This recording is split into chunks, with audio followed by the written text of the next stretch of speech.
je vais vous parler de BD, de livres que j'ai lus. Alors, j'ai fait la sélection du prix Gribouille et pour ça, j'ai dû lire Merel. Alors, de Clara Lodewijk, les éditions Dupuis.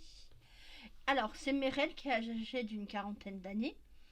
C'est une femme libre vivant sans mari ni enfant et partageant son quotidien entre l'élevage des canards et le club de football local et l'écriture. Elle mène une vie d'harmonie et d'amitié, mais tout se dérègle lors d'une soirée au cours de laquelle elle fait une blague sur la sexualité du mari de l'une de ses voisines. Une blague qui va faire courir le bruit que Merel couche avec tous les hommes de son petit village de Flandre. L'ensemble de la communauté va dès lors se liguer contre elle, faisant de sa vie un enfer. Alors moi j'ai pas beaucoup aimé, en fait ça a fait beaucoup commérage de quartier, commérage de petits villages de campagne, et moi voilà, j'aime pas trop ce sentiment d'exclusion ou tu vois de hors norme lors des petits villages. Tout se sait très vite, on sait tout ce qui se passe et voilà. Je trouve ça moyen. J'ai moyennement apprécié cette BD, mais elle reste, elle est restée. Je devais la lire pour le prix. Ensuite, j'ai lu euh, Fantasy. Ça fait partie d'une saga. Je ne la lirai pas. Je ne continuerai pas parce que le tome 1 m'a pas vraiment. Je le dis clairement. C'est bien, mais ça m'a pas laissé plus de. Alors, c'est Chasseur de flammes. Ok, le tome 1. Alors, c'est Les Sables d'Araouia, tome 1, de Afsa Faisal, aux éditions, bien sûr, de Saxus. Alors, j'ai bien aimé le lieu où ça se passait. Euh, voilà, et donc, en fait, c'est l'histoire de Zafira, qui est une chasseuse et qui se déguise en homme lorsqu'elle brave la forêt maudite de Lars pour nourrir son peuple. Voilà. Elle s'introduit quand même dans cette forêt un peu maudite. Voilà. Et Nassir est quant à lui un prince de la mort, euh, assassinant tous ceux qui sont assez stupides pour le défier, et son tyran de père est le sultan. Et en fait, il va y avoir un peu une quête autour de tout ça et des révélations. Je n'en dirai pas plus. Voilà, parce que il y a des menaces, il y a des complots. Alors c'est bien fait, mais j'ai pas été plus prise que ça dans ce livre. Mais je vous le conseille si vous aimez la fantasy un peu orientaliste, pourquoi pas. Allez-y, essayez, ou si vous l'avez en médiathèque, si vous avez l'occasion de l'emprunter, pourquoi pas. Ça peut être une lecture distrayante pour vous, et voilà. Mais moi je continuerai pas cette saga parce que je l'ai pas assez aimé pour aller jusqu'au bout. Voilà, tout simplement. Ensuite, j'ai lu Les étoiles s'éteignent à l'aube, c'est une BD de Richard Wagamès et Vincent Turon aux éditions Sarbacane. Alors moi j'ai beaucoup aimé. Voilà. En fait c'est un voyage initiatique, je dirais. Et c'est en fait la rencontre entre un père et son fils, la réconciliation entre un père et son fils, et comment ce voyage va les amener vers d'autres, leurs origines, vers leurs ancêtres communs, comment ils vont mieux apprendre à se connaître et apprendre à savoir qui ils sont l'un de l'autre. Voilà. et j'ai beaucoup aimé. C'est une histoire très tout en émotion. J'ai lu cette BD toujours pour le prix Gribouillis. Et je crois qu'elle n'a pas gagné, enfin elle n'a pas gagné, elle voilà, elle n'était pas sélectionnée. Ce qui est bien dommage, mais bon, on peut pas être tout le temps sélectionné partout, hein, c'est pas possible. Donc voilà, voilà. Alors je vous lis le synopsis, c'est lorsque Franklin Starlight, âgé de 16 ans, est appelé au chevet de son père Eldon, il découvre un homme détruit par des années d'alcoolisme. Eldon sent sa fin approcher et demande à son fils de l'accompagner jusqu'à la montagne pour y être enterré comme un guerrier. S'ensuit un rude voyage à travers l'arrière-pays, magnifique et sauvage, de la Colombie-Britannique, mais aussi un séduisant périple à la rencontre du passé et des origines indiennes des deux hommes. Eldon raconte à Frank les moments sombres de sa vie, aussi bien que les périodes de joie et d'espoir, et lui parle des sacrifices qu'il a concédés au nom de l'amour.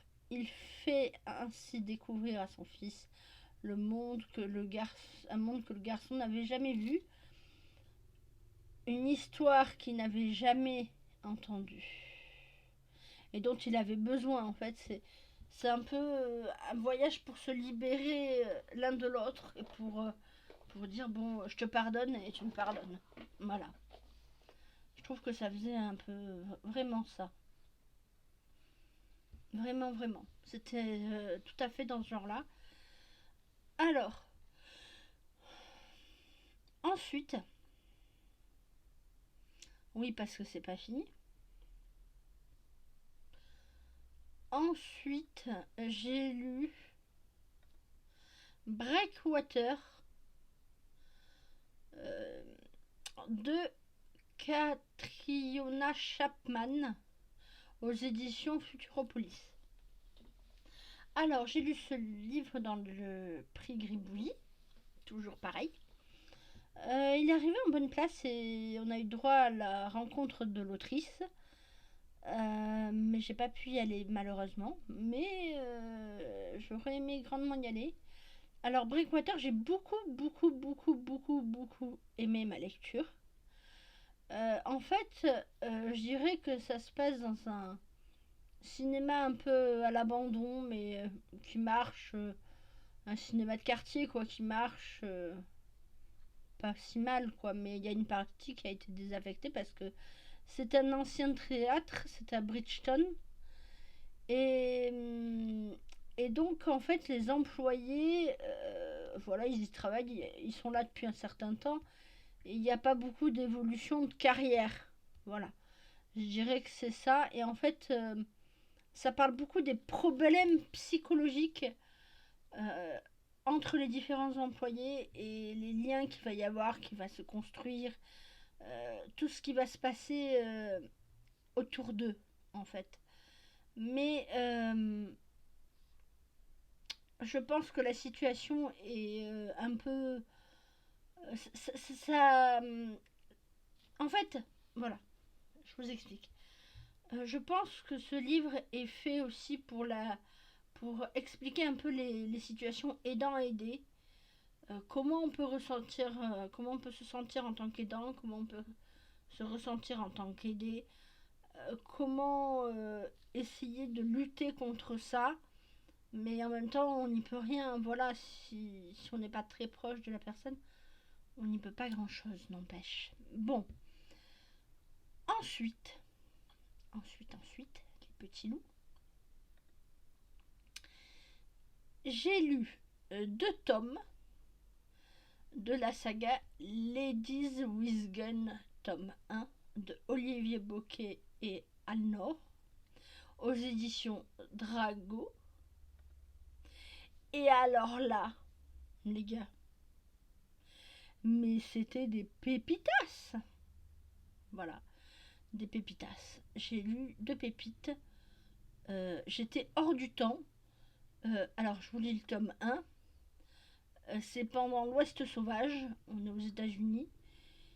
Et on n'est pas tendre en fait, je trouve que cette BD est très féministe, en fait. Parce que il y a que des femmes déjà.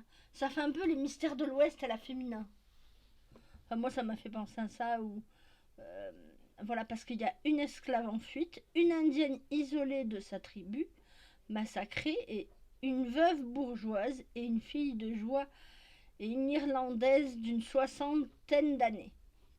Réunis par la force des choses, des hommes qui veulent les maintenir en cage. Par exemple, l'esclave, elle s'est échappée de ses bourreaux. Enfin bon, il y a toute une histoire que vous serez derrière, mais voilà, chacune a une histoire différente et un vécu différent. Et en fait, je trouve que c'est vraiment féministe et ça prouve le courage de ces femmes à cette période, à la période ouais, de la conquête de l'Ouest, quoi. Moi, ça me fait penser tout à fait à ça. Et en fait, Ladies with Gun, je trouve qu'elles ont. Ça me fait un peu penser à ces. euh, vous savez, Bonnie and Clyde, ou les trafiquants qui volaient les, les carrioles pleines d'argent qui étaient transportées pour les banques. Voilà, ça me fait penser un peu à ça aussi. Mais je trouve que c'est vraiment bien. Et le rôle de la femme dans cette histoire est c'est très féministe, hein. J'aime beaucoup ça. Voilà, c'est vraiment voilà. Après, la femme à cette époque-là, elle est pas censée, elle est censée être mère au foyer. Voilà, faut se lui dire clairement. La condition de la femme à cette époque-là, c'était pas de réfléchir. Donc, si elles réfléchissent un peu ensemble, elles se rendent compte qu'elles sont plus fortes que séparées. Il y a ça aussi. Plus elles sont ensemble, plus elles sont plus fortes. Et tout va bien. Voilà. Donc, il vaut mieux être plusieurs ensemble que tout seul séparé, quoi. Voilà. Je trouve que c'est ma logique. Mais Lady Wisgen, c'est une pépitasse, je vous le conseille. Si vous avez à la médiathèque, allez-y, foncez maintenant. Et prenez le livre. N'oubliez pas de prendre ce livre. Ne l'oubliez pas, surtout. Sinon, je me fâcherai. Voilà. Ensuite, je vais vous mettre peut-être ma rencontre avec Christelle Dabosse et quelques petits... oui, quelques petites images du salon Lire en poche, où je vous mettrai de la musique, des livres. J'ai un peu craqué, je suis désolée. Oui, j'ai craqué. Bon, je vous mettrai pas les livres, mais voilà. Vous pouvez les voir sur ma chaîne Twitch. Voilà, je vous mettrai le lien en barre d'infos. Quoi d'autre ben c'est tout. Je vous souhaite une bonne journée. Un pouce bleu, un abonnement, ça fait toujours plaisir. Et je vous dis à plus dans le bus. Bye. Ciao, ciao. Et bonne journée. Bye.